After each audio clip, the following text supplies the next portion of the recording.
જોતા રહો અમારી YouTube ચેનલ ICE રાજકોટ અને અમારી ચેનલને સબસ્ક્રાઇબ કરો અને બેલ આઇકોન પ્રેસ કરો જેથી દરેક નવા વિડીયોની નોટિફિકેશન મેળવી શકો। નમસ્કાર વિદ્યાર્થી મિત્રો, ICE ના YouTube ચેનલ પર આપ સૌનું હાર્દિક સ્વાગત છે। મિત્રો, આજનો કરંટ અફેર્સનો લેક્ચર શરૂ કરીએ એની પહેલા થોડીક ઇન્ફોર્મેશન આપવી છે। આપણે સૌ જાણીએ છીએ કે GPSC એ ઓલરેડી એક્ઝામ જે છે ડિક્લેર કરી છે ક્લાસ 1-2 ની કે ભાઈ માર્ચ મહિનામાં અમારે એક્ઝામ લેવી છે। GPSC એ કીધેલું છે, તો આપણા માટે ઇમ્પોર્ટન્ટ બની જાય છે કરંટ અફેર્સ, સૌથી અગત્યનો વિષય હોય છે। તો મિત્રો, તાજેતરમાં કરંટ અફેર્સની તૈયારી માટે છેલ્લા 7 મહિનાનું જેટલું પણ ઇમ્પોર્ટન્ટ કરંટ અફેર્સ રહેલું છે, 7 મહિનાનું જેટલું ઇમ્પોર્ટન્ટ કરંટ અફેર્સ રહેલું છે, એ તમામ પ્રકારના ઇમ્પોર્ટન્ટ કરંટ અફેર્સના જે પણ મુદ્દાઓ છે બધું સમાવિષ્ટ કરી અને સ્પેશિયલ તમારા માટે crack GPSC current affairs book જે છે બનાવવામાં આવી છે, જેની અંતર્ગત કહેવાય ને કે અલગ અલગ ટોપિક વાઇઝ, એમ નહીં કે ચલો 1 મહિનાનું ભેગું, એમ નથી। જેમ કે બંધારણ હોય તો બંધારણનું જેટલું ઇમ્પોર્ટન્ટ કરંટ અફેર્સ હોય એ સમાવિષ્ટ છે, પછી તો કે ભૂગોળ હોય તો એનું સમાવિષ્ટ છે, પછી તો કે અર્થવ્યવસ્થા હોય તો એનું સમાવેશ છે, આર્ટ એન્ડ કલ્ચર હોય તો એનું સમાવેશ છે।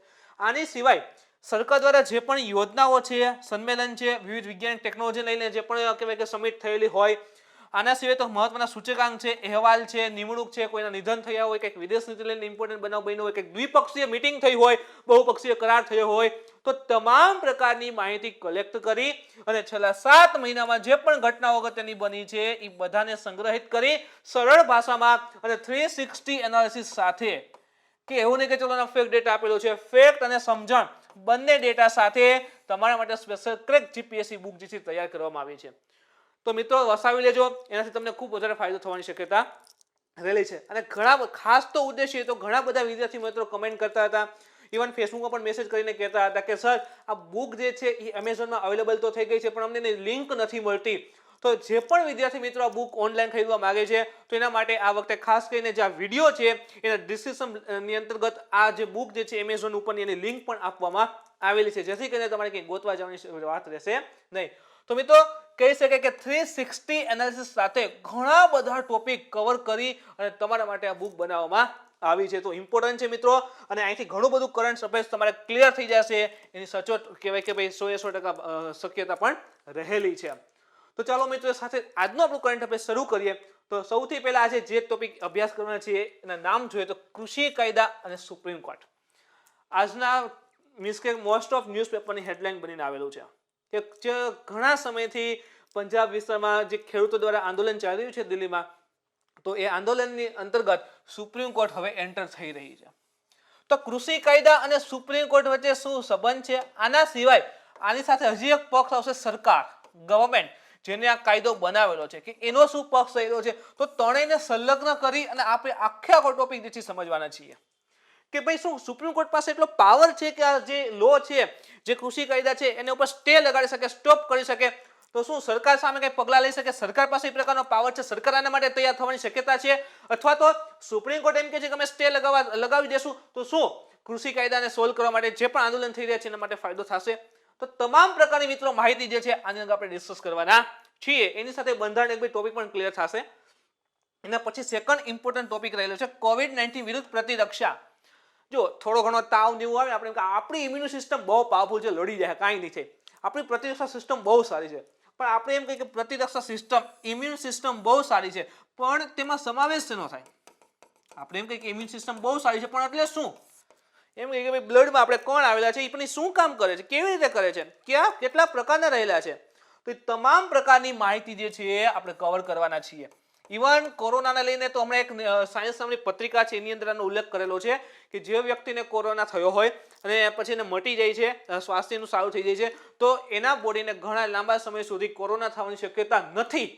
જો અત્યાર સુધી એમ કહેતા થઈ શકે છે, પણ અત્યારે જે પત્રિકા હોય છે એમાં ઉલટું કીધું છે કે એને હવે ઘણા લાંબા સમય સુધી કોરોના થવાની શક્યતા રહેલી નથી। તો એના ઉપર પણ આપણે વાત કરવાના છીએ કે એવા કયા કારણ હોઈ શકે છે। તો ચાલો મિત્રો, આજનું ઇન્ટરેસ્ટિંગ કરંટ અફેર્સ શરૂ કરીએ। તો પ્રથમ છે કૃષિ કાયદા અને સુપ્રીમ કોર્ટ। જેવી રીતે બધા એનો કહેવાય કે ભાઈ ખેડૂતો દ્વારા એનો વિરોધ થઈ રહ્યો છે, તો એ મુદ્દાની અંતર્ગત હવે સુપ્રીમ કોર્ટ પણ એન્ટર થઈ છે, તો આપણા માટે ઇમ્પોર્ટન્ટ તો બની જશે। તાજેતરમાં દિલ્હીમાં જે 3 કૃષિ કાયદા છે, જો કયા છે એ પણ હું તમને જણાવીશ, જે અલગ અલગ 3 કૃષિ કાયદા છે એના વિરુદ્ધ આંદોલન ચાલી રહ્યા છે, જેમાં સુપ્રીમ કોર્ટે સરકારને આ કૃષિ બિલ પર સ્ટે લગાવવાનું જણાવ્યું છે. જો શા માટે આખો ઇસ્યુ ઇમ્પોર્ટન્ટ થઈ જાય છે? સુપ્રીમ કોર્ટે સરકારને કીધું કે ભાઈ આ જે 3 કૃષિ બિલ છે એના ઉપર સ્ટે લગાવી દો.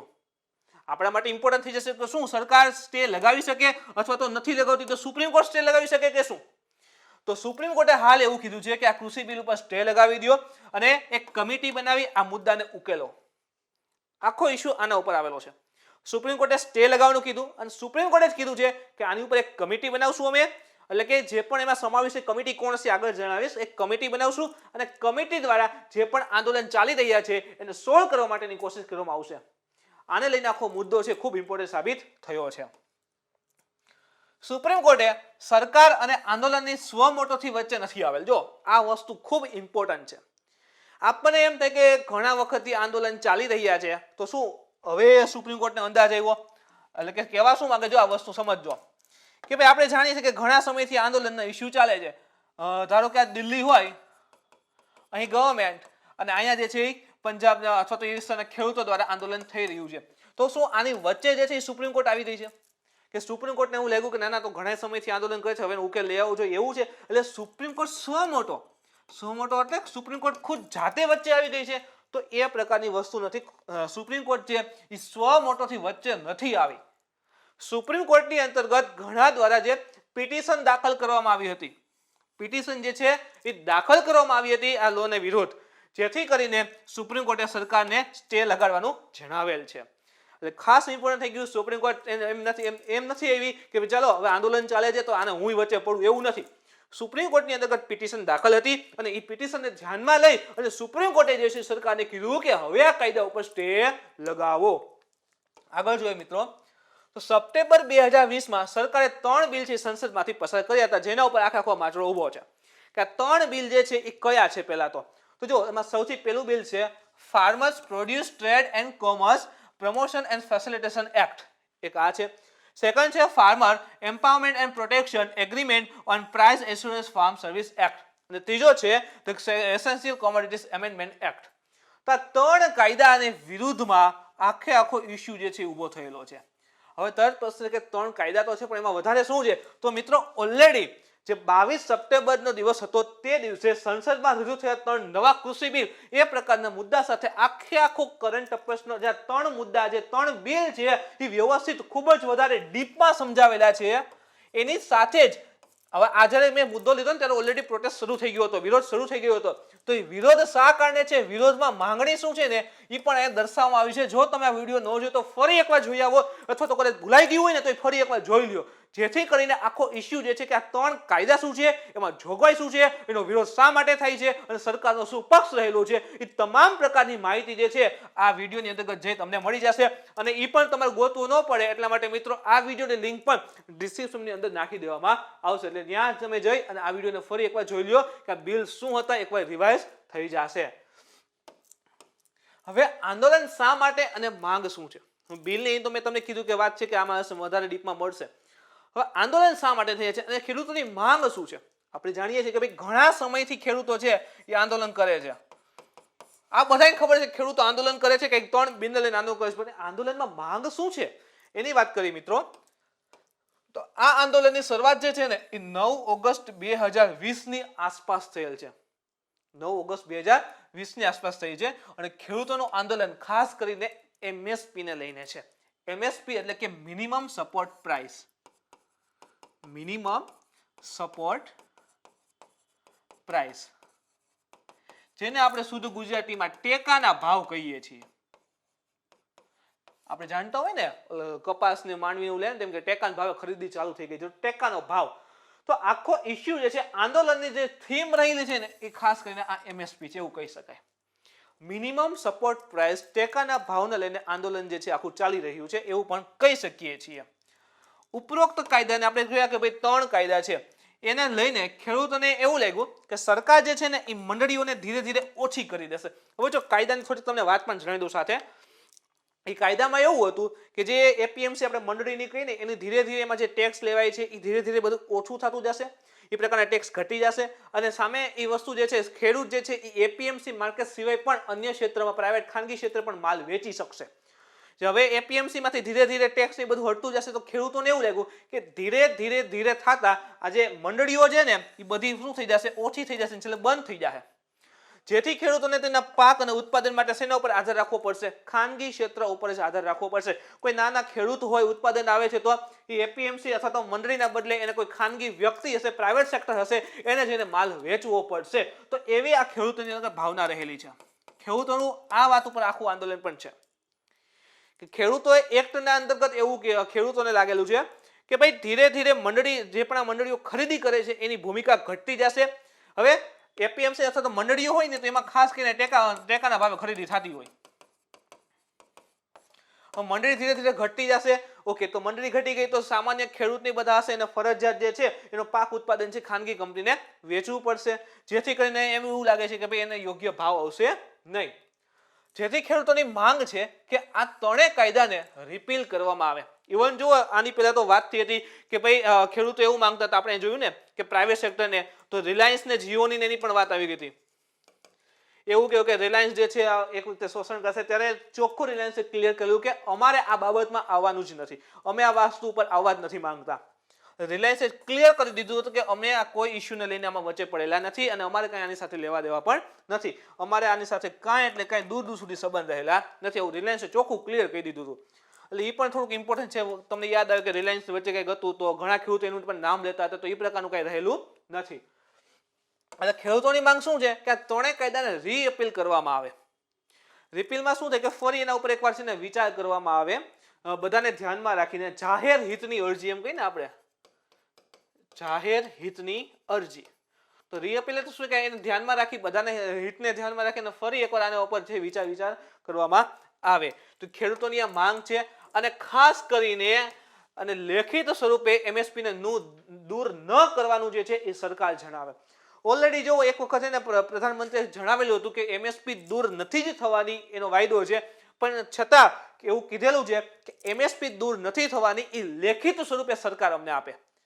લેખિત સ્વરૂપે એમએસપી દૂર ન કરવાનું જણાવેલ છે એ લેખિત સ્વરૂપે આપે. આ પ્રકારની ડિમાન્ડ જે છે રહેલી છે ખેડૂતોની. એક તો ત્રણેય કાયદા રિપીલ કરવામાં આવે એટલે કે ફરી એના ઉપર વિચાર વિમર્શ કરવામાં આવે, અને સેકન્ડ થિંગ છે કે એમએસપી જે છે ટેકાના ભાવની જે ખરીદીની વાત છે એ સરકાર લેખિત સ્વરૂપે એને આપે. તાજેતરમાં એમએસપી ની આપણે વાત કરીએ છીએ તો એ પણ જાણેલી મિનિમમ સપોર્ટ પ્રાઇસ. તો એ કુલ 23 પાક ઉપર અપાય છે. કેટલા પાક છે? કુલ 23 પાક છે. આ 23 ની અંતર્ગત 7 અનાજ છે, 5 દાળ છે, 7 તેલીબિયા છે અને 4 અન્ય પાક, જેની અંતર્ગત કપાસ, શેરડી, નાળિયેર અને સણ, જેને રોજૂટ કહીએ ને, એ સમાવિષ્ટ છે. તો જુઓ, સમજી લેજો કેટલા પાક ઉપર અપાય છે. ઘણી વખત પૂછાઈ ગયેલો પ્રશ્ન. કુલ 23 પાક છે. 23 માંથી જે જોવો તો 7 અનાજ છે, પછી 5 દાળ છે, ફરી 7 જે છે એ તેલીબિયા છે અને 4 જે છે અન્ય કોમર્શિયલ આવે છે, કોમોડિટીઝમાં આવે છે, કપાસ, શેરડી, નાળિયેર અને સણ. આ 4 એ સમાવેશ છે. તો આ મુજબ કુલ 23 પાક ઉપર એમએસપી જે છે જાહેર કરવામાં આવે છે. આ આંદોલનને આધારે 5 મહિના થઈ ગયા છે. આ આંદોલનના આશરે 5 મહિના જેટલો સમયગાળો થઈ ગયો છે અને છતાં 5 મહિનાથી કોઈ પણ પ્રકારનો સ્પષ્ટ ઉકેલ આવેલો નથી. માટે સુપ્રીમ કોર્ટે પિટિશન સાંભળી. મેં કીધું એમ કે સુપ્રીમ કોર્ટથી સ્વ મોટોથી એન્ટર નથી થઈ કે ચલો ભાઈ આંદોલન ચાલે છે તો અમે વચ્ચે આવીને સોલ્વ કરીએ. સ્વ મોટો નથી, પરંતુ સુપ્રીમ કોર્ટમાં પિટિશન દાખલ કરવામાં આવેલી હતી. તો આટલા 5 મહિનાથી આંદોલન ચાલે છે અને હજી કંઈનો ઉકેલ નથી આવ્યો, એટલે સુપ્રીમ કોર્ટે પિટિશન સાંભળી અને સરકારને આ કાયદા પર સ્ટે લગાડવાનું છે જણાવેલું છે સુપ્રીમ કોર્ટ દ્વારા. તો હાલ સુધી છે ને આપણે જાણીએ છીએ કે છેલ્લે કંઈક 8 કે 9 તારીખે જે છે એ ખેડૂતો અને કહેવાય કે ભાઈ સરકાર વચ્ચે વાતચીત છે તે પણ ફેલ ગઈ છે. તો ફરી અત્યારે 15 જાન્યુઆરી એકવાર વાત થવાની શક્યતા દર્શાવેલી છે.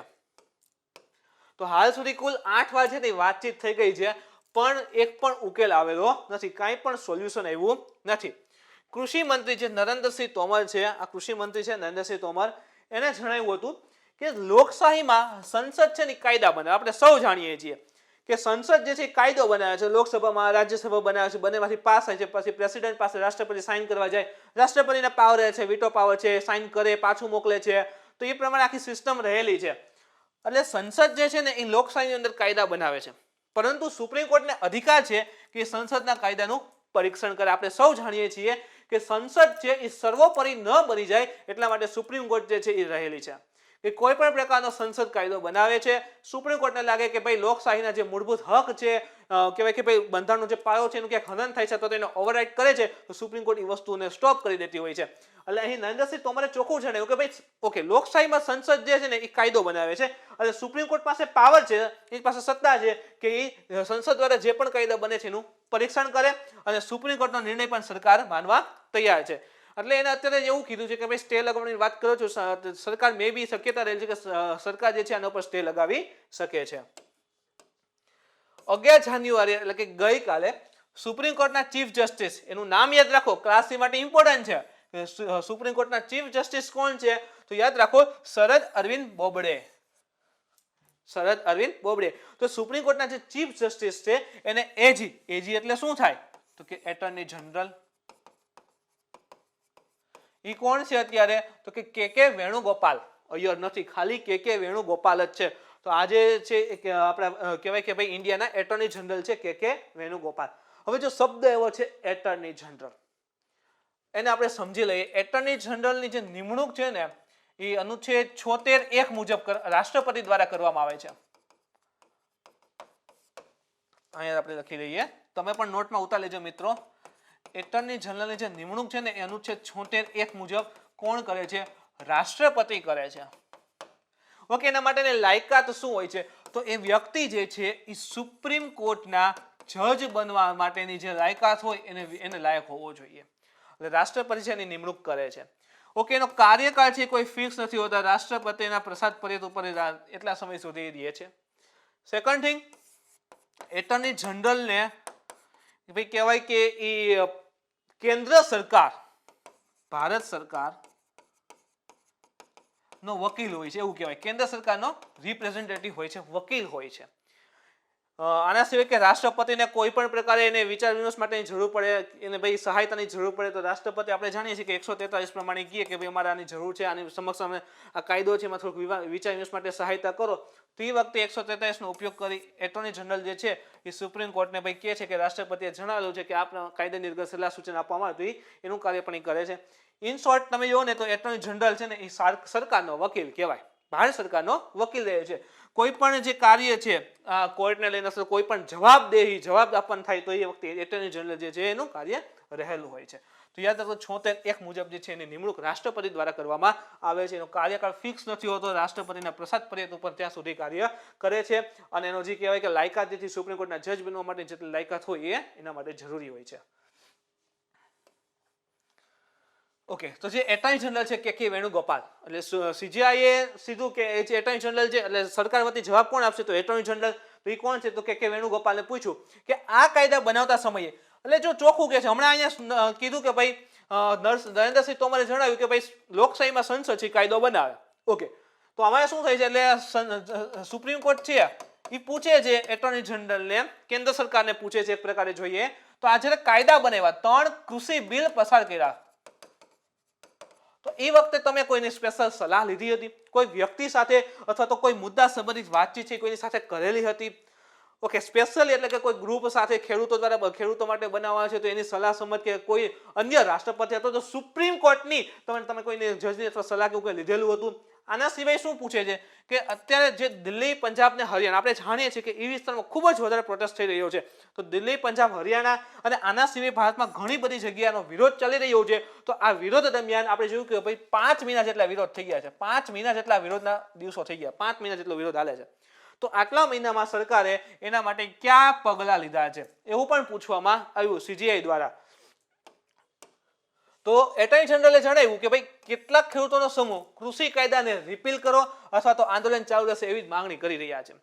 5 મહિનાની અંદર તમે ઘણી કોશિશ કરી પણ એમાં એક જ આવે છે બહાર, આઉટપુટ એક જ આવે છે. ખેડૂતોનું માનવું છે કે 3 કૃષિ કાયદા છે ને રિપીલ કરો, એટલે કે એના ઉપર ફરી વિચાર કરો. અને બીજી વસ્તુ શું કહે છે કે ભાઈ જ્યાં સુધી નહીં થાય ને ત્યાં સુધી આંદોલન જે છે એમને ચાલુ રહેશે. જેના જવાબ રૂપે સીજીઆઈએ જણાવ્યું કે સુપ્રીમ કોર્ટ એમ નથી કહેતું. તો સીજીઆઈ ચોખ્ખી ક્લિયર કર્યું કે સુપ્રીમ કોર્ટનું એવું કેવું નથી કે કાયદાને રિપીલ કરો. અહીંયા એવું પૂછે છે, સુપ્રીમ કોર્ટે કીધું કે ભાઈ તમે શું પગલાં લીધા? એટર્ની જનરલ કહે છે કે ભાઈ આવી રીતે ડિમાન્ડ રહેલી છે. એટલે સુપ્રીમ કોર્ટે ક્લિયર કર્યું કે એ સ્પેશિયલી ખેડૂતોના પક્ષમાં કેવી રીતના નથી. એને એવું નથી કીધું કે કાયદાને રિપીલ કરો, પરંતુ થોડા સમય માટે એના ઉપર સ્ટે લગાવો જેથી વાતચીત દ્વારા પ્રશ્નને ઉકેલી શકાશે. સમજો મિત્રો વસ્તુને. સુપ્રીમ કોર્ટ છે ખેડૂતોના પક્ષમાં કે સરકારની વિરોધમાં આવીને એમ નથી કહેતી. સુપ્રીમ કોર્ટ વચગાળાનો રસ્તો આપે છે. સુપ્રીમ કોર્ટે એમ કીધું કે હું કાયદા રિપીલ કરો, કેન્સલ કરો, સુધારો કરો એ નથી કહેતી, પણ શું કીધું, એ કાયદા જેમને સ્ટોપ કરો, સ્ટે લગાડો. સ્ટે લાગશે એટલે કાયદો તો છે પણ એ અમલમાં નથી, એના જેવી વસ્તુ થઈ જશે. એટલે કાયદો તો બની ગયેલો જ છે પણ સ્ટે લાગશે એટલે સ્ટોપ થઈ જશે, થંભી જશે એટલી વાર. પણ એ દરમિયાન જે છે એ વાતચીતનો રસ્તો બનાવો કે અત્યારે ઓલરેડી કાયદો જે છે સ્ટે ઉપર છે તો સ્પેશિયલી વાતચીત કરો કે શું સુધારા આ તે વોટેવર, અને એના દ્વારા જે છે પ્રશ્નને ઉકેલો. તો સુપ્રીમ કોર્ટે આ પ્રકારનો રસ્તો બનાવીને આપ્યો. તથા સુપ્રીમ કોર્ટે એ પણ જણાવ્યું કે સ્ટે લગાવ્યા પછી સુપ્રીમ કોર્ટે જ કીધું કે જેવો સ્ટે લાગી જશે એના પછી ખેડૂતોના મુખિયાઓને સમાવેશ કરી એક કમિટી, એક સમિતિ જે છે બનાવવામાં આવશે. જે પણ ખેડૂતોના મુખિયા છે, આંદોલનના મુખિયા છે, એ બધાને સમાવેશ કરી અને કહેવાય કે એક સમિતિ બનાવશે સુપ્રીમ કોર્ટ, અને જેને ICAR Indian council of agriculture research છે એની સાથે ચર્ચા વિચારણા માટે છૂટ આપવામાં આવશે. એટલે તમે અગર ન્યૂઝમાં સાંભળ્યું કે સમિતિની પણ વાત કરી છે, તો સુપ્રીમ કોર્ટે કીધું છે કે જે પણ આંદોલન કરતા મુખિયા છે એના દ્વારા એક સમિતિ બનાવી, એક કમિટી બનાવી અને એની સાથે પછી વાત વિમર્શ કરવામાં આવશે. સુપ્રીમ કોર્ટે વધુમાં સરકાર પ્રશ્નો ઉકેલવા માંગે છે કે નહીં આવું ચોખ્ખું કીધું. સરકાર જે આખો ઇસ્યુ રહેલો છે એ પ્રશ્ન ઉકેલવા માંગે છે કે નહીં તેવા પ્રશ્ન પણ પૂછેલા છે. જે દરમિયાન સરકારે જણાવ્યું કે સરકાર પણ આ પ્રશ્નને ઉકેલવા માંગે છે. 5 મહિનાથી સતત આંદોલન ચાલી રહ્યું છે તો સરકાર પણ એવું કહે છે કે ભાઈ અમારે આ ઇસ્યુને સોલ્વ કરવો છે. પરંતુ કૃષિ કાયદાના કેટલાક ખેડૂતો દ્વારા વિરોધ થાય છે ને એવી જ રીતે કેટલાક ખેડૂતો તેનું સમર્થન પણ કરી રહ્યા છે. સરકારે તો બંને પક્ષો જોવાનું હોય ને, કે અહીં સરકાર છે, ગવર્મેન્ટ છે, તો એક સાઈડ કેટલાક ખેડૂતો છે એનો વિરોધ કરી રહ્યા છે. 5 મહિનાથી આંદોલન ચાલે છે તો કેટલાક ખેડૂતો એનું સમર્થન પણ કરી રહ્યા છે. કાલે ઉઠીને સરકાર જે છે આમાં સુધારા કરે તો પ્રોબ્લેમ થઈ જાય આના માટે, અને જો આમનામ રાખે તો અહીં આનો વિરોધ ચાલે છે. એટલે ખેડૂત અને સરકારનું માનવું શું છે કે જે રીતે ખેડૂતો દ્વારા વિરોધ થાય છે એવી રીતે કેટલાક ખેડૂતો એનું સમર્થન પણ કરી રહ્યા છે. તો એના હાથમાં સુપ્રીમ કોર્ટે એનો ઉકેલ રૂપે કીધું કે જે ખેડૂતો કૃષિ કાયદાનું સમર્થન કરી રહ્યા છે તેના મુખ્યને પણ આ કમિટીમાં સમાવેશ કરી લ્યો, એટલે એની રાઈટ પણ ઓની સમક્ષ રજૂ કરી દેશે. અને જો સમજો સુપ્રીમ કોર્ટે જોરદાર મીટિંગ કરી દીધી, એને બધું ગોઠવી દીધું. જે પણ આંદોલન કરે છે પહેલા તો કાયદા ઉપર સ્ટે લગાડો, ઓકે. પછી શું કહેશે કે જે પણ મુખિયા છે એના એક જગ્યાએ ભેગા કરી દો. પછી એમ કહે છે કે જેના સમર્થનમાં છે, સમર્થનમાં કે ભાઈ અમારા બિલ રાખવું છે એને પણ એ સમાવેશ કરી નાખો, અને એક સાઈડ ગવર્મેન્ટ બેસી જાય, બધા સાથે મળીને સોલ્વ કરી દો અને સ્ટે લગાડો ત્યાં સુધી. તો આ મુજબ જે છે સુપ્રીમ કોર્ટે આખી કમિટીની વાત પણ એને જણાવી દીધી. જેથી આંદોલન શું થશે એ ઘટી જશે. એક તો આંદોલનથી સ્ટોપ થઈ જશે. ખેડૂતો આપણે જાણીએ છીએ કે ઘણી વચ્ચે એ પણ માહિતી આવી કે ખેડૂતો જે છે એ બોર્ડર ઉપર ઘણા બધા ખેડૂતે આત્મહત્યા પણ કરી છે, તો એ ઓટોમેટિક સાવ સ્ટોપ થઈ જશે અને દિલ્હીની આ ઠંડીમાં જે રીતે તેઓ રહી રહ્યા છે ને એમાંથી પણ મુક્તિ મળી જશે.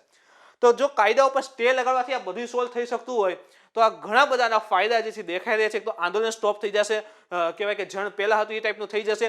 સેકન્ડ થિંગ, જે આત્મહત્યા કરી છે સૌથી મહત્વનો મુદ્દો એ સાબિત થાય છે તો એ સ્ટોપ થઈ જશે. અને ત્રીજી વસ્તુ એ કે ઠંડીમાં જે દિલ્હીની ઠંડીમાં જે રીતે તેઓ રહી રહ્યા છે ને એ પણ દૂર થઈ જશે, એ પ્રોબ્લેમ પણ સોલ્વ થઈ જશે. માટે સુપ્રીમ કોર્ટે જણાવ્યું કે સરકાર પોતે આ કાયદા ઉપર સ્ટે લગાવે અથવા સુપ્રીમ કોર્ટ લગાવશે. ખૂબ ઇમ્પોર્ટન્ટ સેન્ટેન્સ છે મિત્રો, યાદ રાખી લેજો. સુપ્રીમ કોર્ટ શું કહે છે કે સરકાર પોતે આ કાયદા ઉપર સ્ટે લગાવે, સુપ્રીમ કોર્ટ લગાવી દેશે. એનો મતલબ એમ કે સુપ્રીમ કોર્ટ પાસે પાવર છે આ કાયદા ઉપર સ્ટે લગાડવાનો. સમજો ઇસ્યુને. સરકાર સ્ટે નહીં લગાડે તો અંતે સુપ્રીમ કોર્ટ લગાડશે. સુપ્રીમ કોર્ટે સીધું એમને કીધું હું સ્ટે લગાડું છું. પહેલા તો સરકારને જ મોકો આપે છે તમે બનાવ્યું છે તમે સ્ટે લગાડી દો. હવે એવું પણ શા માટે કર્યું? જો સામાન્ય રીતે સુપ્રીમ કોર્ટ છે ને આ પ્રકારના પગલાં નથી લેતી, ગમે એ કાયદા પર સીધો સ્ટે નથી લગાડતી, પરંતુ તેની પાસે આ પગલું લેવાની શક્તિ તો છે. આપણે યાદ કરો, મેં તમને કીધું કે સંસદ જે છે કાયદો બનાવે છે તો એ ઓવરરાઇટ ના થઈ જાય, એટલે કે લિમિટમાં રહીને કાયદો બનાવે, એ માટે સુપ્રીમ કોર્ટ જે છે એના ઉપર વોચ રાખે છે. એક પ્રકારે સંસદમાં આ કાયદો બંને સદનમાંથી પસાર થઈને બને છે. હવે જો શા માટે સુપ્રીમ કોર્ટે પહેલા સરકારને ચાન્સ આપે છે કે તમે સ્ટે લગાવો, કે સંસદમાંથી આ બંને સદનમાંથી પસાર થઈ રાષ્ટ્રપતિ દ્વારા સાઇન થઈ અને પછી આ જે કહેવાય કે ખરડો છે જે કાયદો બને છે અમલમાં આવે છે. અને સંસદ આપણે જાણીએ છીએ લોકશાહીનો પાયો રહેલ છે, કારણ કે લોકો દ્વારા જે પ્રતિનિધિઓ છે જે પસંદ કરાય અને ત્યાં એનું રિપ્રેઝન્ટેશન કરે છે. તો સંસદમાં કોઈ વ્યક્તિ જે છે એનો મત એ સમજવું કે આખા વિસ્તારમાંથી જે રિપ્રેઝેન્ટેટિવ કરે છે એનો મત રહેલો છે. તો લોકોનું રિપ્રેઝન્ટેશન સંસદમાં રહેલું છે અને ત્યાંથી પસાર થઈને કાયદા ઉપર જો સુપ્રીમ કોર્ટ સ્ટે લગાવે તો એ લોકશાહી માટે પડકાર પણ સાબિત થઈ શકે છે, લોકશાહી માટે શરમજનક પણ સાબિત થઈ શકે છે. એક પ્રકારે કે ભાઈ લોકોએ જ બનાવી, લોકોના જે પ્રતિનિધિત્વ છે એને જ કાયદો બનાવી અને ત્યાં પસાર કર્યો છે, અને હવે એના ઉપર લોકશાહી દ્વારા જે કાયદો આવ્યો છે એના ઉપર સુપ્રીમ કોર્ટ સ્ટે લગાવે છે. પરંતુ જો સરકાર સ્ટે નહીં લગાવે તો સુપ્રીમ કોર્ટ પાસે અંત તો પાવર છે કે ભાઈ એ સ્ટે લગાડી શકે છે. સરકારે જણાવ્યું કે સુપ્રીમ કોર્ટ પાસે શક્તિ છે તથા તે શક્તિનો સુપ્રીમ કોર્ટ ઉપયોગ કરે તો સરકાર થોડા સમય માટે થમી જશે, પરંતુ છતાં આંદોલન જે છે એ ચાલુ રહેશે. સરકાર આવું માને છે કે સ્ટે લગાડશે, સ્ટે થઈ જશે, ઓકે, એટલા સમય માટે સરકારનો જે કાયદો છે સ્ટોપ થઈ જશે, પરંતુ આંદોલન છે ને છતાં પણ ચાલુ રહેશે. એ માટે સરકારે આવું પણ જણાવેલું છે. માટે સુપ્રીમ કોર્ટે એ જણાવ્યું, જો સરકાર કેવું પક્ષ મૂક્યો કે તમે સ્ટે લગાડી દો, કાયદો ઉભો રહી જાય, પણ છતાં આંદોલન કરશે તો હું કરી લઉં. એટલે સુપ્રીમ કોર્ટે એવું કીધું કે સરકાર જો આ ત્રણેય કાયદા ઉપર સ્ટે લગાવી દે, સરકાર જે છે એ પોતે આ ત્રણેય કાયદો પર સ્ટે લગાવી દે તો કાયદો તો હાલ અમલમાં જ નથી. સ્ટે લાગી ગયો એટલે કાયદો અમલમાં છે નહીં. કાયદો અમલમાં નથી તો તેને રિપીલ કરવામાં તો પછી તેને રિપીલ કરવા માટે આંદોલન ન ચાલી શકે. રિપીલ ક્યારે થશે કે ભાઈ આ કાયદો જે છે અમલમાં હશે, કાયદો જે છે એ અમલમાં હશે. હવે સરકાર જે છે એ કાયદા ઉપર સ્ટે લગાડી દેશે, એનો બધા કાયદો જે છે એ સ્ટોપ થઈ ગયો છે. કાયદો સ્ટોપ થઈ ગયો છે તો પછી એના ઉપર રિપીલ કેવી રીતે થાય? રિપીલ કરવામાં જ નહીં આવે, રિપીલ નહીં થાય, આંદોલનનો ઇસ્યુ નથી, રિપીલ માટે આંદોલન ચાલી શકે જ નહીં. તો એ વખતે જે છે ઓટોમેટિક આંદોલન છે સ્ટોપ થઈ જશે. કેવી રીતે? તો કે કાયદા ઉપર સ્ટે લાગવામાં આવે તો. એટલે અહીં મિત્રો ઇમ્પોર્ટન્ટ એ વસ્તુ સાબિત થશે કે સરકાર સ્ટે લગાડશે કે સુપ્રીમ કોર્ટ સ્ટે લગાડશે, અને જ્યાં લગી શક્ય છે ત્યાં સરકારે સ્ટે લગાડશે, જેથી કરીને શું થાય કે ભાઈ વિચાર વિમર્શ કરવા માટે કે મુદ્દો મળી રહેશે, એટલા સમય આખું સ્ટોપ થશે. હવે જો ઘણી વસ્તુ છે, સપોઝ કે આપણને એમ થાય કે સરકારને માની લેવું જોઈએ. જો ગવર્મેન્ટ જે છે આ કાયદાને પાછા ખેંચી લે તો એનો મતલબ શું થાય છે કે સરકાર દ્વારા જે પગલાં લેવામાં આવે છે એની અંદર સરકાર છે પીછેહટ કરી લે છે. જે કહેવાય કે એગ્રીકલ્ચર રિફોર્મ્સ રહેલા છે ને, એગ્રીકલ્ચર રિફોર્મ્સ છે, એગ્રીકલ્ચરમાં કેટલાક સુધારા કરવા જોઈએ, જેથી કરીને શું થાય કે ભારતનું એગ્રીકલ્ચર, આપણી પાસે એગ્રીકલ્ચર લઈને જમીન વધારે છે, ઉત્પાદન વધારી અને આપણે કહેવાય કે ભાઈ સારી ઇન્કમ કરી શકીએ છીએ, પણ એના માટે એગ્રીકલ્ચર કેટલાક રિફોર્મ્સ જોઈએ. તો એગ્રીકલ્ચર રિફોર્મ્સની અંદર ત્રણે કાયદા સમાવેશ કરી શકાય છે. હવે સપોઝ જો ત્રણ પક્ષ અહીંયા રાખું છું, એક છે ગવર્મેન્ટ, એક છે આ લો કાયદા, અને એક છે કહેવાય કે ભાઈ ખેડૂત, ચાલો ફાર્મર. તો હવે સપોઝ કે આ કાયદા જે છે, લો જે છે એના ઉપર ગવર્મેન્ટ જે છે એ સ્ટે લગાડે છે, સ્ટે લાગી ગયો તો ઓટોમેટિક ગવર્મેન્ટ શું કરવા માંગે છે કે ભાઈ અમે તો એગ્રીકલ્ચર રિફોર્મ્સ જે છે એ લાગુ કર્યા છે, એગ્રીકલ્ચર રિફોર્મ્સ કર્યા, અમે એગ્રીકલ્ચર દિશામાં આગળ વધારે સારું કરવા માટે પગલું ભરેલું છે, પણ અત્યારે સ્ટોપ છે. સેકન્ડ થિંગ, અહીંયા ખેડૂતો જે આંદોલન કરી રહ્યા છે એમાં શું થશે? આંદોલન નહીં થઈ શકે. શું કામે? કે એક છે સ્ટે છે, સ્ટોપ કરાય છે, એટલે સરકારનો પણ પક્ષ બચી જશે અને જે આંદોલન છે એ પણ કમ્પ્લીટ થઈ જશે, એનું સોલ્યુશન આવી જશે. એટલે કાયદો પાછો પણ નથી હટતો, કે સરકાર પીછે હટાઈ નથી, અને કહેવાય કે ભાઈ લાગુ પણ નથી કરેલ. તો આ પ્રકારનું પગલું જે છે એ ખૂબ ઇમ્પોર્ટન્ટ પૂર્ણ સાબિત થઈ શકે છે, અને આ જ વસ્તુ જે આખી સુપ્રીમ કોર્ટે જે છે દર્શાવેલી છે. તો ગઈકાલે જે આખો ઇસ્યુ હતો ને સુપ્રીમ કોર્ટ કે અને શું ખરેખર આ આંદોલનની અંદર સુપ્રીમ કોર્ટ વચ્ચે પડી છે, સુપ્રીમ કોર્ટ વચ્ચે પડી, પિટિશન દાખલ થઈ એટલે સુપ્રીમ કોર્ટે એનો રસ્તો કાઢીને આપેલો છે. અને કદાચ શક્યતા છે કે ભાઈ હવે જોઈએ વધારે તો પહેલા તો કે કોણ જે છે એ આના ઉપર સ્ટે લગાડે છે, સરકારની શક્યતા વધારે દેખાતી હોય છે. અને પછી મિત્રો ઇમ્પોર્ટન્ટ મુદ્દો છે COVID-19 વિરુદ્ધ પ્રતિરક્ષા. ઇમ્યુન સિસ્ટમ કહીએ ને આપણે, તો ઇમ્યુન સિસ્ટમ આપણને ખબર હોય કે ભાઈ એક શ્વેત કણ હોય WBC, બસ એ લડે છે. તો શું કાંઈ WBC એકલું થોડુંક લડી લે? આ બધા વસ્તુ કોરોના સામે કેવડું WBC બિચારો કેવડું, તો કેવી રીતે કયા અંદર બોડીના જે સેલ છે, કોષ છે એની સામે લડે છે. એટલે ખાલી એક કોરોના નથી, જો COVID-19 એટલે કરંટમાં છે, એટલે COVID-19 નો રિપોર્ટ આવ્યો છે એટલે આપણે ઇમ્પોર્ટન્ટ છે. પણ આપણે તો એ પણ સમજીશું કોરોના શું, બીજો અન્ય કોઈ પણ વાયરસ હોય, રોગ હોય, તો એની સમક્ષ પણ ઇમ્યુન સિસ્ટમ આપણે કેવી રીતે કામ કરતી હોય છે. કોરોના તો સમજતું, એની સાથે અન્ય પણ સમજી લેશું. જેમ કે તાજેતરમાં સાયન્સ પત્રિકામાં પ્રકાશિત થયેલ રિપોર્ટ અનુસાર COVID-19 થી સંક્રમિત સ્વસ્થ થયેલ, એટલે કોરોના થઈ ગયેલો હોય અને પછી જો વ્યક્તિને મટી ગયો અને સ્વસ્થ થઈ ગયો હોય તો એ લોકોમાં ઘણા મહિના, ઇવન કેટલાક વર્ષો સુધી કોરોના વાયરસ વિરુદ્ધ સુરક્ષાત્મક પ્રતિરક્ષા બની રહે છે. એના શરીરની અંતર્ગત ઓટોમેટિકલી જે કહેવાય ને ઇમ્યુન સિસ્ટમ એટલે પાવરફુલ થઈ જશે, સુરક્ષાત્મક આખી ક્રિયા જે છે બની જતી હોય છે કે અન્ય જ્યારે કોરોનાના વાયરસ આવે તો એ સામે લડીને કોરોનાને હરાવી દે, એટલે કે કોરોના થવા દે નહીં. તો ઇવન થોડા સમય પહેલા એ પણ આવ્યું હતું કે ભાઈ બીજી વાર કોરોના થાય છે, અને અત્યારે આવેલું છે કે ભાઈ એને ઘણા મહિના સુધી, ઇવન કેટલાક વર્ષો સુધી પણ કોરોના થવાની શક્યતા રહેતી નથી. તો આપણે વાત કરીએ એના ઉપર. આ રિપોર્ટ પહેલા અત્યારે જે રિપોર્ટ જાહેર થયો છે એની પહેલા જુલાઈ 2020માં એવું પ્રકાશિત થયું હતું, એવું ઇવન અનુમાન લગાવવામાં આવ્યું હતું કે પ્રતિરક્ષા થોડા સમયમાં જ સમાપ્ત થઈ જાય છે. જે કોરોના વિરુદ્ધ જે પણ સેલ લડેલા છે, જે પણ કોષ લડેલા છે, એ થોડા સમય પછી સમાપ્ત થઈ જાય છે અને એનું પુનઃ સંક્રમણ માટે અતિ સંવેદનશીલ પણ શરીર જે છે એ બની જતું હોય છે. ઇન શોર્ટ કે આપણી શરીરને જે છે એ ફરી કોરોના પણ થઈ શકતો હોય છે. પણ અત્યારે જે સર્વે થઈ રિપોર્ટ અનુસાર રિપોર્ટ કરવામાં આવ્યો, ઇવન 189 લોકોના બ્લડ ઉપરથી આ રિપોર્ટ કરવામાં આવ્યો છે. કોરોના થઈ મટી ગયો તો આશરે 189 લોકોના ઉપર રિપોર્ટ પરીક્ષણ કરવામાં આવ્યું અને પછી આ રિપોર્ટ છે આપવામાં આવ્યો છે, જેના મુજબ જે કોરોના થવાની શક્યતા પછીથી ઓછી હોય છે. અભ્યાસના પરિણામ શું આવ્યા છે? તો આ અભ્યાસ જણાવે છે કે પ્રારંભિક સંક્રમણ, જો મિત્રો થોડાક સાયન્ટિફિક વર્ડ આવશે એટલે સમજવાની કોશિશ કરજો. પ્રારંભિક સંક્રમણના લક્ષણોની શરૂઆત પછી, એટલે જ્યારે શરૂઆતમાં કોરોનાના લક્ષણો દેખાય છે, પછી કોરોના વધે છે અને પછી જ્યારે એના વિરુદ્ધ જે છે શરીરની પ્રતિરક્ષા પ્રતિક્રિયા ઓછામાં ઓછી 8 મહિના સુધી બની રહે છે. એક વખત ધારો કે કોઈ એબીસી નામનો વ્યક્તિ છે, એને કોરોના પોઝિટિવ આવે છે, તો એનું શરીર જે છે પછી એને દવા અને રસ બધું આપવામાં આવશે, એટલે એનું શરીર જે છે એની ઇમ્યુન સિસ્ટમ પાવરફુલ થાય છે અને કોરોનાના વાયરસને એના બોડીમાંથી ખતમ કરવામાં આવશે. ઇન શોર્ટ કે એના શરીરના જે સેલ છે એટલે કે કોષ જે છે એને મજબૂત બનાવવામાં આવે છે. તો કયા કયા કોશિકાઓ છે બધું આપણે સમજશું. કોષ છે, ખાસ કરીને સેલ છે, એને કહેવાય કે પ્રતિરોધ આની સમક્ષ લડી શકે એ પ્રકારે બનાવવામાં આવે છે. જ્યારે આ વ્યક્તિને કોરોના નેગેટિવ થઈ જશે, મટી જાય છે, પછી ઓછામાં ઓછા 8 મહિના સુધી જે છે એની આ જે પ્રતિક્રિયા સિસ્ટમ જે છે ને ઓછામાં ઓછા 8 મહિના સુધી બની રહે છે, જળવાઈ રહે છે. એટલે કે એને ઓછામાં ઓછા 8 મહિના સુધી કોરોના થવાની શક્યતા રહેતી નથી, એવું આ રિપોર્ટમાં જણાવેલું છે. તથા કોવિડ-19 સંક્રમણથી સ્વસ્થ થયેલ બધા વ્યક્તિઓમાં પુનઃ સંક્રમણથી લડવા માટે આવશ્યક પ્રતિરક્ષા કોશિકાઓ પણ જોવા મળેલ છે. એ જ મુજબ કે ભાઈ સંક્રમણથી સ્વસ્થ થઈ જાય વ્યક્તિની અંતર્ગત પુનઃ સંક્રમણ એટલે ફરી એના બોડીમાં જો કોરોના વાયરસ આવે તો એ સામે પ્રતિરક્ષા કોશિકાઓ એટલે કે આપણે કહીએ ને ઇમ્યુન સિસ્ટમ, એની સામે લડવા માટે, કોરોના વાયરસને લડવા માટે, ખતમ કરવા માટે એના શરીરમાં ઓલરેડી જે પ્રતિરક્ષા સિસ્ટમ હશે સારી રીતે ડેવલપ થયેલી હોય છે. આ અભ્યાસ અંતર્ગત એક જ સમયે જો અભ્યાસ જે કરવામાં આવ્યો છે, મેં કીધું 189 લોકોના બ્લડ સેમ્પલનો અભ્યાસ કરવામાં આવ્યો છે.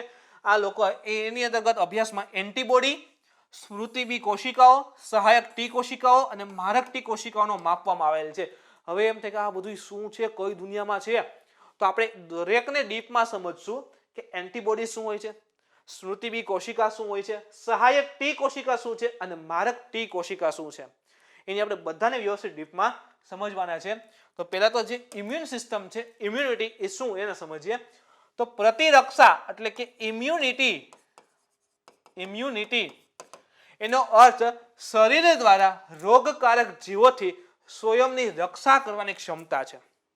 શરીર દ્વારા રોગકારક જીવ જે રહેલા છે, વાયરસનો વોટેવર આપણે કહીએ ને, એની સામે રક્ષા કરવાની ક્ષમતા જે છે એને આપણે ઇમ્યુનિટી અથવા તો પ્રતિરક્ષા કહીએ છીએ. કહેતા હોય ને ઇમ્યુનિટી પાવરફુલ કરવી છે, એનો મતલબ એમ કે વાયરસ અથવા તો રોગાણુજનક કોઈ પણ બેક્ટેરિયા બોડીમાં આવતા હોય છે, વાયરસ આવે છે, બેક્ટેરિયા આવે છે, તો એની સામે શરીર લડી શકે એ પ્રકારની શક્તિ જે છે ડેવલપ કરવી હોય છે. તો એને જ આપણે કહીએ છીએ ઇમ્યુનિટી પ્રતિરક્ષા સિસ્ટમ. એ બે પ્રકારની હોય. હવે ઇમ્પોર્ટન્ટ આવે છે પાછું, બે પ્રકારની હોય છે. એમાં પેલું છે સહજ પ્રતિરક્ષા, ઇનેટ ઇમ્યુનિટી, અને સેકન્ડ છે ઉપાર્જિત પ્રતિરક્ષા, એક્વાયર્ડ ઇમ્યુનિટી. જો અહીંથી તમે થોડું સમજો ને તો તરત ક્લિયર થઈ જાય. સહજ અને ઉપાર્જિત. સહજ એટલે પહેલેથી આવેલી જ હોય, આપણી બોડીમાં હોય જ, અને ઉપાર્જિત એટલે ધીરે ધીરે આપણા શરીરમાં ડેવલપ થયેલી હોય. તો બંનેને સમજીએ. તેમાં જે પ્રથમ છે સહજ પ્રતિરક્ષા, જેને ઇંગ્લિશમાં આપણે કહીએ છીએ ઇનેટ ઇમ્યુનિટી, તો એની વાત કરીએ તો આ એક પ્રકારની અવિશિષ્ટ રક્ષા છે. અવિશિષ્ટ પ્રકારની રક્ષા છે જે આપણા શરીરમાં જન્મ સમયથી જ હોય છે. કીધું એ મુજબ સહજ અને ઉપાર્જિત, ઉપાર્જિત એટલે પછીથી આવતી હશે. તો જ્યારે જન્મ થાય છે બાળકનો, ત્યારથી જ એના શરીરમાં જે પ્રતિરક્ષા સિસ્ટમ હોય, ઇમ્યુન સિસ્ટમ રહેલી છે, એને આપણે કહીએ છીએ સહજ પ્રતિરક્ષા. સેકન્ડ છે ઉપાર્જિત પ્રતિરક્ષા. તે રોગજનક વિશિષ્ટ હોય છે અને તેનું લક્ષણ છે ને સ્મૃતિ છે. સ્મૃતિ એટલે યાદ, કે એકવાર રોગ થાય છે, ફરી હવે મટી જાય છે, તો એ યાદ રાખે આપણું શરીરની અંતર્ગત કે આને આ પ્રકારનો રોગ થયેલો છે અને એની સમસ્યા આ રીતે લડવાનું છે. તો એનું મુખ્ય લક્ષણ શું છે? યાદ, સ્મૃતિ રહેલ છે. તેનો અર્થ એ કે આપણું શરીર જ્યારે પ્રથમવાર કોઈ રોગજનકનો સામનો કરે છે તો તે એક અનુક્રિયા કરે છે જેને નિમ્ન તીવ્રતાની પ્રાથમિક અનુક્રિયા કહેવાય છે. જેમ કે જો આપણે કોરોનાની જ વાત કરીએ, એબીસી નામનો વ્યક્તિ, હવે એનું શરીર ક્યારેય પેલા કોરોનાના સંક્રમણમાં આવ્યું નથી એટલે એને ખબર હશે નહીં, અંદાજ હશે નહીં. પણ સપોઝ આઈબીસી નામનો વ્યક્તિ કોઈ એકવાર પ્રથમવાર જે છે કોરોના સંક્રમણમાં આવશે તો એનું શરીર જે છે એ પોઝિટિવ થવાની શક્યતા રહેલી છે. ઇમ્યુન સિસ્ટમ વીક હશે તો ઓટોમેટિક એ વ્યક્તિ જે છે એ વાયરસથી પ્રભાવિત થશે અને પોઝિટિવ થશે. તો એ સમયે એનું શરીર છે ને એક અનુક્રિયા ક્રિયા કરે જેને નિમ્ન તીવ્રતાની પ્રાથમિક અનુક્રિયા કહેવાય. નિમ્ન તીવ્રતાની એટલે કે એનું બોડી જે છે એટલું બધું પાવરફુલ નથી કે આની સામે લડી અને બચાવી શકે છે, પણ હા એની વિરુદ્ધ લડવાની તૈયારી તો એને કરી લીધેલી જ હશે. એટલે ધીરે ધીરે ધીરે શરીર જે છે આની વિરુદ્ધ જે છે તૈયાર થતું હશે ને વાયરસને મારવા માટે. પછીથી રોગજનકનો સામનો થયા પર કીધું એ મુજબ કે શરૂઆતમાં જ્યારે થયું હશે ત્યારે આપણે જે કહેવાય કે આપણે બોડી જે છે ઇમ્યુન સિસ્ટમ છે સામે લડવા માટે ધીરે ધીરે ધીરે તૈયાર થતી હશે. આપણે એમ કહીએ 14 દિવસ ક્વોરન્ટાઇન કરે. શું કામ? થોડાક શરૂઆતના દિવસોમાં કોરોના વાયરસ ભારે હોય, એની અસર વધારે હોય, પણ ધીરે ધીરે ધીરે આપણી જે ઇમ્યુન સિસ્ટમ છે વધારે ડેવલપ થશે અને એના વાયરસ એને મારતી હોય છે. તો પ્રાથમિક તબક્કો, દ્વિતીયક અને પછી સુપર એમ. તો શું થાય છે કે જ્યારે રોગ થાય છે એ વખતે પ્રાથમિક હોય છે, પછી રોગજનકનો સામનો થયા પર ખૂબ જ ઝડપથી દ્વિતીયક અથવા તો પૂર્વવૃત્તીય અનુક્રિયા થાય છે. તેનું કારણ એ કે આપણા શરીરમાં પ્રથમ અનુક્રિયાની સ્મૃતિ જે છે બનેલી હોય છે. જેમ કે જો કંઈ એવું ન હોય કે ભાઈ આ એક વ્યક્તિ છે, ધારી લો આ રીતે, હવે આને શરીરમાં કોરોના પોઝિટિવ વાયરસ આવ્યો, કોરોનાનો વાયરસ આવ્યો, ધારો કે 5 વાયરસ આવે છે, તો આના શરીરના જે વાયરસ હતા એની સામે લડતા હશે પણ એટલા બધા પાવરફુલ નહીં હોય જેથી કરીને પોઝિટિવ થાય છે. પછી ડે બાય ડે બીજો દિવસ, ત્રીજો દિવસ, ચોથો દિવસ, પાંચમો દિવસ થશે, એમાં 5 માંથી 1000, 500, 5000 વાયરસ થતા જશે, એમ વાયરસ વધતા જ જશે. તો એની સમક્ષ જે ઓલા પેલા 5 વાયરસ આવ્યા હતા એની સામે આપણા જે એન્ટીબોડી લડ્યા હતા, ઇન શોર્ટ કે આપણી જે ઇમ્યુન સિસ્ટમ છે લડી હતી, એ તો તૈયાર થઈ ગઈ છે ને કે ઓકે આ પ્રકારના વાયરસની સામે લડવું જોઈએ, આ પ્રકારના વાયરસની સામે લડવું જોઈએ. તો અહીંયા જેમ વાયરસ વધતા જાય છે એમ આપણી જે ઇમ્યુન સિસ્ટમ છે પણ એની સામે સમજતી જાય છે કે આ પ્રકારનો વાયરસ એને મારવો જોઈએ, આ રીતે મારવું જોઈએ. તો આપણી જે ઇમ્યુન સિસ્ટમ છે પણ સાથે ડેવલપ થઈ રહી છે. અને આને શું થયું કે પેલા જે એક હવે 500 છે તો એવું તો નહીં કે એકય નહીં મળતો હોય, તો જે છે એન્ટીબોડી અથવા તો જે ઇમ્યુન સિસ્ટમનો જે કણ રહેલો છે એ એક વાયરસને મારશે, બીજાને મારશે, ત્રીજાને મારશે, તો એ સ્મૃતિ બનતી જાય, યાદ બનતી જાય કે આ વસ્તુને આ પ્રકારે છે ને કહેવાય કે ભાઈ કોરોના વાયરસને મારી શકાય છે, આ પ્રકારે કોરોના વાયરસને મારી શકાય છે. અને ધીરે ધીરે આપણે જે ઇમ્યુન સિસ્ટમ જેટલી પાવરફુલ બની જાય એને ધ્યાનમાં લઈને એ આખી સ્મૃતિ જે છે આખી ઇમ્યુન સિસ્ટમમાં રહી જાય કે આ રીતે કરવાથી કોરોના વાયરસ મળતો હોય છે. તો આખી સ્મૃતિ બની જશે આપણા ઇમ્યુન સિસ્ટમની અંતર્ગત અને જ્યારે પણ એ કોરોના વાયરસ આવશે તો ધીરે ધીરે એને ખતમ કરી દે છે. એટલે તો કહે છે કે ઓલરેડી એકવાર જો કોઈ વ્યક્તિને કોરોના થઈ ગયો પછી એને થવાની શક્યતા ઓછી હોય છે. શા માટે? તો કે ઓલરેડી પોઝિટિવ થઈ ગયો છે તો એની ઇમ્યુન સિસ્ટમ એટલી પાવરફુલ થઈ ગઈ કે કોરોના વાયરસની સામે લડી શકે અને વાયરસને હરાવી શકે. શું કામ? તો કે એના બોડીમાં જ્યારે પ્રથમવાર સંક્રમિત થયો હતો તો એના જે બોડીના જે એન્ટીજન હોય છે અથવા ટી સેલ કોશિકાઓ છે, તે વિનાશી કોશિકાઓ રહેલી છે, એ બધી એટલી પાવરફુલ થઈ ગઈ હોય, એટલી સમજી ગઈ હોય કે આ રીતે છે કોરોના વાયરસને મારી શકાય છે. પ્રથમવાર જ્યારે એને કોરોના વાયરસના શરીરમાં એટેક કરીને મારવામાં આવ્યો હોય તો એની સ્મૃતિ જે છે એના શરીરમાં સેવ થઈ ગયું કે આ રીતે વાયરસને મારવામાં આવે છે, એટલે બીજી વાર જ્યારે આવે ને તો એનો ઓટોમેટિક ખતમો કરી દે છે. સિમ્પલ છે. જો જ્યારે કોઈ બાળક હોય એને પહેલી વાર શરદી થાય તો આપણે દવા લેતા જતા હોય, બહુ વધારે શરદી છે દવા લેતા જતા હોય, પછી શું થાય કે એનું શરીર જે છે ને શરદી સામે લડવા માટે સક્ષમ થઈ જાય. તો પછી બીજી વાર, ત્રીજી વાર, ચોથી વાર શરદી થાય ને તો ઓટોમેટિક એને 2 થી 3 દિવસમાં મટી જતી હોય. શું કામ? તો એનું બોડી જે છે એને યાદ આવી જાય કે અચ્છા ઓલી વખત શરદી થઈ હતી, આ રીતે મટાવી હતી તો એ રીતે મટાવવાની છે. તો એ સ્મૃતિશીલ કોશિકાઓ કહેવાતી હોય છે. તો સ્મૃતિ આપણા શરીરની અંદર રીતે બનતી હોય છે. હવે વાત કરીએ એન્ટીબોડી. હવે એન્ટીબોડી છે ને એને ઇમ્યુનોગ્લોબુલિન, યાદ રાખો નામ, ઇમ્યુનોગ્લોબુલિન ના રૂપમાં પણ ઓળખવામાં આવે છે. એનું બીજું નામ રહેલું છે. તે વાય આકારનું, જો વાય જ છે, આ તમે જુઓ તો એક વાય આકારનું જે છે પ્રોટીન છે. વચ્ચે મેં અલગ અલગ પ્રકારના જ્યારે આ કોરોનાની રસીઓ અલગ અલગ ફરી રહી છે ને, એસ્ટ્રોઝેનેકા, ઓક્સફોર્ડ ને કોવિશિલ્ડ ને, તો એ રસી કેવી રીતે કામ કરે છે એનો વિડીયો બનાવ્યો હતો કરંટ અફેર્સની અંતર્ગત. તો એમાં આ પ્રોટીનની વાત કરી હતી. ખરેખર એક પ્રકારના પ્રોટીન હોય છે. તો તે વાય આકારનું પ્રોટીન છે જેનો ઉપયોગ પ્રતિરક્ષા પ્રણાલી દ્વારા રોગજનક બેક્ટેરિયા તથા વાયરસ વગેરેની ઓળખ કરી તેને બે અસર કરવામાં થાય છે. તો ખાસ કરીને એન્ટીબોડી એક વાય આકારનું પ્રોટીન છે જેનું ખાસ કાર્ય શું છે કે જે પણ વાયરસ છે, રોગજનક વાયરસ છે, બેક્ટેરિયા છે, તો એને ઓળખી અને બે અસર એને નિષ્ક્રિય કરી દે, શરીરમાંથી શરીરની ઉપર એની અસર આવવા દેશે નહીં. તો એ મુખ્ય કાર્ય એન્ટીબોડીનું રહેલું છે. પછી વાત કરીએ બી સ્મૃતિ કોશિકાઓ. સ્મૃતિ એટલે મેં કીધું યાદ રાખવું. તો તે બી કોશિકાઓનો ઉપપ્રકાર છે. જે બી શરીરમાં બી કોશિકાઓ રહેલી હોય છે. ખૂબ વધારે ડીપમાં તો જઈને જે મિત્રો આખું સાયન્સ ન કરાવી જાય તો બી કોશિકા હોય ને એનો સબ પાર્ટ છે, એનો ઉપપ્રકાર છે આ બી સ્મૃતિ કોશિકાઓ, જે પ્રાથમિક સંક્રમણ પછી જર્મિનલ કેન્દ્રોની અંદર બને છે અને જ્યારે પ્રથમવાર સંક્રમણ થઈને પછી જે છે આખી સ્મૃતિ જે છે એ જર્મિનલ કેન્દ્રની અંતર્ગત એ રહી ગયેલી હોય છે.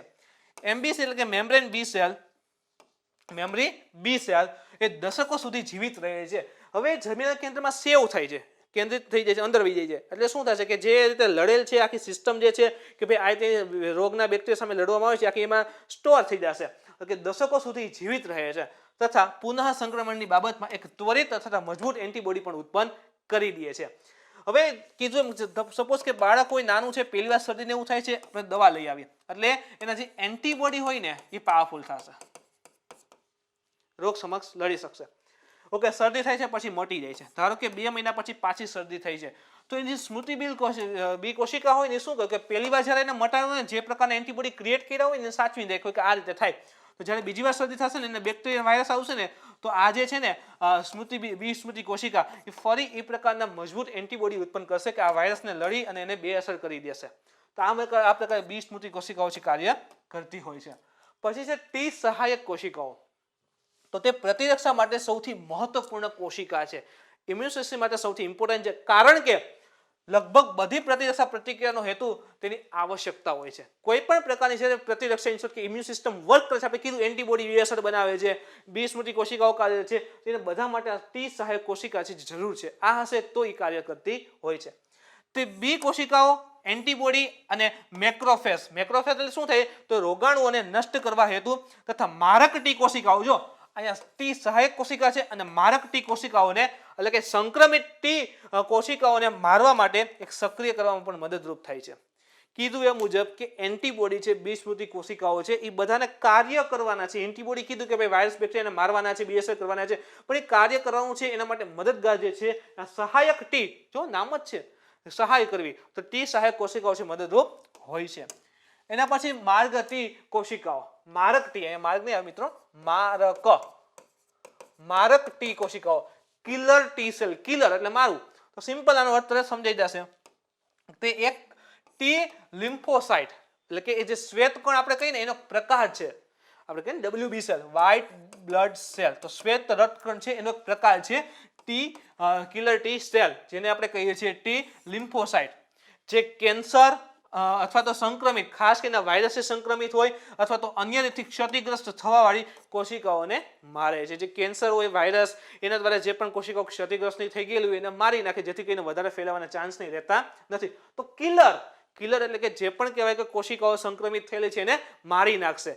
સપોઝ કે કોઈ વ્યક્તિ હોય તો એના બોડીમાં જે કેન્સર ફેલાણું હોય કે એની કોશિકા હોય તે આ રીતે સંક્રમિત થતી હોય તો આ સંક્રમિત કોશિકાઓને મારવાનું કામ જે છે કિલર ટી સેલ કરે છે, જેથી કરીને સંક્રમણ છે વધારે ફેલાઈને ત્યાં સ્ટોપ થઈ જાય.